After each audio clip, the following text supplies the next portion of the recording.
Welcome back. Bulletin के आगाज में आपको बताएं कि बानी एमक्यूएम ने इमरान फारूक को कत्ल कराया। उनको कत्ल करके बानी एमक्यूएम को सालगिरह का तोहफा दिया गया। एमक्यूएम पाकिस्तान के रहनुमा मुस्तफा कमाल का इल्जाम। न्यूज कॉन्फ्रेंस में कहा कि बानी एमक्यूएम बरतानवी अदालतों में इमरान फारूक कत्ल केस खुलवाएं, मैं पेश होने के लिए तैयार हूं। इमरान फारूक की बेवा की लाश पर ड्रामा किया जा रहा है। कराची ने बानी एमक्यूएम को ताकत दे रखी थी। बानी एमक्यूएम ने कब्रिस्तान और जेलें भर दी। आईनी तरमीम के लिए एक हड़ताल तक नहीं की। हालिया दिनों में एमक्यूएम के कन्वीनर डॉक्टर इमरान फारूक की अहलिया का इंतकाल हुआ लंदन में। नाम निहाद कायदे तहरीक को फिर सुना हमने गिरिया वजारी करते हुए कि उनको हर लाश के ऊपर आइटम सॉन्ग करने होते हैं। अब उस लाश को लेकर उन्होंने पूरी दुनिया भर में वावेला मचाया कि भाई वो तो बहुत ही पैसे को मोहताज है। अब इस लाश को भेजने के लिए पाकिस्तान में पैसे चाहिए। 6000 पाउंड के लिए दुनिया भर से जो है वो चंदा इकट्ठा किया गया। कौन है जो 6000 पाउंड मांग रहा है? वो जिसके तकिए के नीचे से 5 लाख पाउंड स्कॉटलैंड यार्ड ने बरामद किए। इमरान फारूक को अल्ताफ हुसैन ने मरवाया है। उसी के कायद की सालगिरह पे उसकी मौत का तोहफा दे रहे हैं। ऑफर करता हूं अल्ताफ हुसैन को, मैं बरतानिया की अदालतों में पेश होने के लिए तैयार हूं। वो जाकर अपने शहीद इनकलाब की एप्लीकेशन लगाए, केस खुलवाए। इमरान फारूक के असल कातलों का पता चलाए।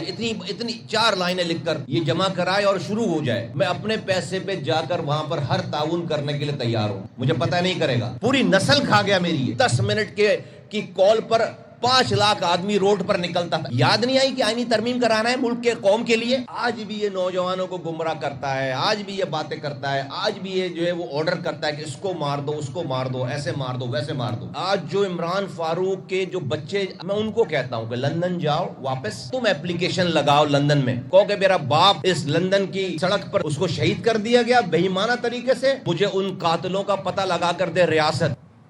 फील्ड मार्शल और एयर चीफ ने रहम किया, वरना भारत के सारे जहाज गिरा देते। पीपल्स पार्टी ने फौज का ऐसा चीफ बनाया जिसने भारत को मुंह तोड़ जवाब दिया। सदर आसिफ अली जरदारी का गड़ी खुदा बख्श में खिताब। कहा, मोदी को पता चल गया है कि पाकिस्तान अपना दिफा करना जानता है। मोदी हमारे आर्मी चीफ जैसा दिलगुर्दा कहां से लाएगा? सदर जरदारी ने कहा, एक बेवकूफ ने 4.5 साल में सारी दुनिया से पाकिस्तान के ताल्लुकात खराब कर दिए। चेयरमैन पीपल्स पार्टी बिलावल भुट्टो कहते हैं, भारत को शिकस्त देकर दुनिया में कबूलियत मिली। भारतीय तैयारे गिराने वाले जहाज सदर जरदारी ने चीन से मंगवाए थे। मोदी आज भी हमारे फील्ड मार्शल से छुपता फिरता है। सियासी बहरान से निकलने के लिए आज नहीं तो कल मफाहमत की जरूरत होगी।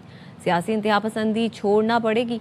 9 मई जैसे हमले, इदारों को गालियां सियासत के दायरे में नहीं आते। इस्लामी ममालिक ने इसराइल की जानिब से सोमालिया के खत्ते सोमाली लैंड तस्लीम करने को मुस्तरद कर दिया।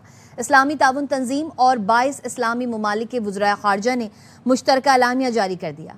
इसराइली फैसले को बैनुल अक़वामी कानून और अक़वाम मुत्तहिदा के चार्टर की खिलाफ वर्जी करार दिया। एलामिया में कहा गया कि फ़लस्तीनियों को उनकी सरजमीन से निकालने की कोशिश नाकाबिल कबूल है। इसराइली इक़दाम अफ्रीका, बहरे अहमर और आलमी अमन के लिए संगीन ख़तरा है। रियासतों के हिस्से तस्लीम करना आलमी अमन के लिए ख़तरनाक है। एलामिया में इसराइल के तौसी पसंदाना तर्ज अमल की शदीद मजम्मत की गई। वज़राए ख़ारजा ने सोमालिया की खुद मुख्तारी, वहदत और इलाकाई सालमियत की मुकम्मल हिमायत का इयादा किया। पाकिस्तान गजा में हमास को गैर मुसल्लह करने की कोशिश का हिस्सा नहीं बनेगा। नायब वज़ीर आज़म इसहाक डार ने वाज़ेह कर दिया। कहा, 20 से ज़ायद ममालिक बेशक हमास को गैर मुसल्लह करें, हम ऐसा काम नहीं करेंगे। गजा में फौज भेजने के फैसले से मुतालिक किसी खबर की तस्दीक नहीं कर सकता। गजा इंटरनेशनल स्टेबलाइजेशन फोर्स पर सिविल मिलिट्री क़यादत में बहुत क्लैरिटी है। क़याम अमन के लिए इस फोर्स का हिस्सा बनेंगे। पीस एनफोर्समेंट का लफ्ज़ यूज़ नहीं किया कभी, वहाँ भी यहाँ भी, मीटिंग्स में भी, इस्तांबुल में भी और न्यूयॉर्क में भी। I have made it very amply clear, Pakistan will be happy to join if the mandate is not peace enforcement and disarming, deweaponizing. Followers तो बनाते हैं, हकीकी एंगेजमेंट तख्लीक नहीं की जा सकती। पीटीआई की सियासत झूठ और मनफी बयानिए पर मबनी है। वज़ीर मुमलिकत कानून और इंसाफ बैरिस्टर अकील मलिक कहते हैं, बेशतर प्रोपेगेंडा अकाउंट्स भारत से ऑपरेट किए जाते हैं। पाकिस्तान के खिलाफ मुनज़्ज़म प्रोपेगेंडा किया जाता है। पीटीआई की डिजिटल प्रेजेंस है एक्स के ऊपर, वो वाज़े तौर पे मंजर आम पे अब आ चुकी है। सिर्फ और सिर्फ लोगों को ये एक तासुर दिलाया जाता है कि शायद उनकी फॉलोइंग सबसे ज़्यादा है اور سب سے مقبول سیاسی جماعت ہیں. تمام تر اکاؤنٹس حال ہی میں بنائے گئے ہیں, نہیں ان کے حقیقی فالوورز ہیں. جھوٹے فالوورز تو بنائے جا سکتے ہیں, باٹس کے ذریعے اپنی ایک انفلیٹڈ میڈیا پریزنس تو شو کی جا سکتی ہے سوشل میڈیا کے اوپر, لیکن حقیقی انگیجمنٹ جو ہے وہ تخلیق نہیں کی جا سکتی. بیشتر ایسے پروپیگینڈا بیسڈ اکاؤنٹس بھارت سے آپریٹ ہوتے ہیں جو کہ بھارتی اکاؤنٹس ہیں اور پی ٹی آئی کو فالو کرتے ہیں. ایک منظم پروپیگینڈا پاکستان کے خلاف کیا جاتا ہے. تحریک انصاف کی سیاست جھوٹ منفی بیانیے کے اوپر مبنی ہے. ہر سیاسی ناکامی کے بعد سوشل میڈیا کے اوپر من گھڑت جھوٹ بولا جاتا ہے. یوٹیوبر عارف فاروق راجہ کا نام 4 شیڈول کے تحت کالعدم افراد کی فہرست میں شامل کر دیا گیا ہے. حکومت نے انسداد دہشت گردی ایکٹ کے تحت پابندی عائد کر دی. وزارت داخلہ کے نوٹیفیکیشن کے مطابق ریاست مخالف سرگرمیوں کی وجہ سے عادل راجہ پر پابندی عائد کی گئی. عادل راجہ پاکستان کی سالمیت اور امن و امان کے خلاف سرگرمیوں میں ملوث رہے. ان کے خلاف سوشل میڈیا کے ذریعے ریاست مخالف بیانیے پھیلانے پر کارروائی ہوئی. وزیر داخلہ محسن نقوی اور وزیر مملکت طلال چودھری نے سیف سٹی ہیڈ کوارٹرز کا دورہ کیا ہے. دورے کی تفصیلات جانتے ہیں ذوالقرنین حیدر سے. جی ذوالقرنین. جی بالکل, یہ head quarter safe city head quarter کا دورہ کیا گیا ہے اور وزیر داخلہ نے فوری طور پر اسلام آباد سیف سٹی کو کیپٹل اسمارٹ سٹی بنانے کے حوالے سے جو جامع پلان ہے وہ طلب کر لیا ہے. وزیر داخلہ محسن نقوی نے جدید ٹیکنالوجی کے ذریعے امن و امان کے اقدامات کا بھی مشاہدہ کیا ہے اور کنٹرول روم میں اسپیشل چائنیز جیٹ پر سیکیورٹی سرویلنس کا بھی معائنہ کیا. اس کے علاوہ وہاں پر ایک اجلاس بھی کیا ہے اور اس اجلاس میں شہریوں کے جان و مال کے تحفظ کے اقدامات کا جائزہ لیا گیا ہے. کیپٹل اسمارٹ سٹی پر کام تیز کرنے کی بھی ہدایت کی گئی ہے. وزیر داخلہ کا یہ کہنا تھا کہ ریسکیو 1122 ٹریفک سیکیورٹی اور سی ڈی ایم اے کو مرکزی نظام میں ضم کیا جائے گا. کیپٹل اسمارٹ سٹی کے اسکوپ اور دائرہ کار کو پورے ملک تک بڑھایا جائے گا. اسلام آباد کو محفوظ ترین شہر بنانے کے لیے کیپٹل اسمارٹ سٹی منصوبے کو ماڈل کے طور پہ اپنایا جائے گا.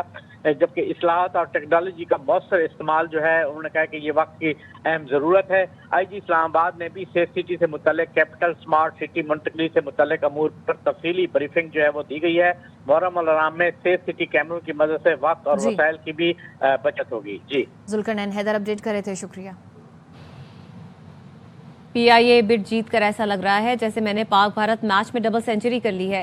عارف حبیب کنسورشیم کے سربراہ عارف حبیب کی پروگرام اعتراض میں گفتگو.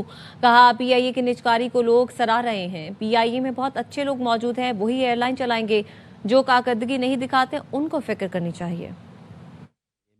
آئی بلیو کہ اگر یہ حکومت میں رہتی تو سب کا جاب چلے جاتے, کیونکہ آلریڈی جو ہے وہ 13,000 سے جو ہے وہ 6,500 آ گئے. وہ حکومت میں ہی تھی تو 6,500 آ گئے, اور اگر کچھ اور عرصہ رہتی تو یہ میں سمجھتا ہوں باقی کے بھی سب جاب جو ہے وہ ختم ہو جاتے, اس لیے کہ ایئر لائن بند ہو جاتی. نیا انویسٹر آ کے انویسٹمنٹ کرے گا, زیادہ جہاز آئیں گے تو زیادہ لوگوں کی ضرورت ہوگی. تو یہ جو پروفیشنلز ہیں, جو امپلائیز ہیں, وہی کام کریں گے نا. یہ نئے بائر آ کے خود تو کام نہیں کریں گے. وہ پی آئی اے میں بہت اچھے لوگ ہیں, وہ لوگ ہی اس کو چلائیں گے, اور جب زیادہ جہاز بڑھیں گے تو اور لوگوں کی ڈیمانڈ بڑھے گی. لوگ پرفارم نہیں کرتے, ان کو فکر کرنے کی بات ہو سکتی ہے. کامن پرسن جو ہے وہ تو بہت زیادہ ایکسائٹیڈ اور خوش ہیں. ابھی ہمیں اپریسیشن جو ہے وہ مل رہی ہے. مجھے تو ایسا لگ رہا ہے کہ میں نے انڈیا پاکستان کے ورلڈ کپ میچ میں ڈبل سینچری کر دی ہے.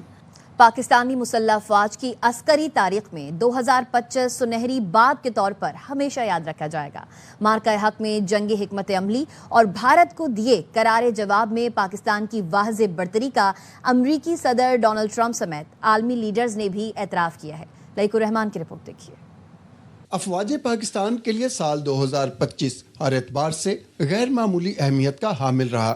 سب سے نمایاں اہمیت مارکہ حق کی رہی جب chief of defence forces field marshal Syed Asim Munir کی قیادت میں روایتی دشمن بھارت کو منہ توڑ جواب دیا گیا. بھارتی فضائیہ کے رافیل طیارے گرانے اور سائبر حملے کر کے بھارتی نظام مفلوج کرنے کی پاکستان کی جنگی حکمت عملی کا اعتراف امریکی صدر ٹرمپ سمیت کئی عالمی لیڈروں نے بھی کیا, اور بھارت پر پاکستان کی واضح برتری تسلیم کی گئی. Field Marshal, they have a Field Marshal. You know why he's a Field Marshal? He's a great fighter. He really is. He's a great. مغربی سرحدوں پر افغان طالبان رجیم کے دوران بار بار ہونے والی دراندازی روکنے کے لیے نتیجہ خیز حکمت عملی اختیار کی گئی. داخلی سطح پر دہشت گردی کے سدباب کے لیے افواج پاکستان نے قانون نافذ کرنے والے اداروں کے ساتھ مل کر فتنہ الخوارج اور فتنہ الہندوستان کے عزائم ناکام بناتے ہوئے ملک بھر میں عزم استحکام کے تحت 67,000 से ज्यादा इंटेलिजेंस बेस्ड ऑपरेशन किए, जिसमें 1873 भारतीय हमायत याफ्ता दहशतगर्द हलाक हुए, जिनमें 136 अफगान दहशतगर्द थे।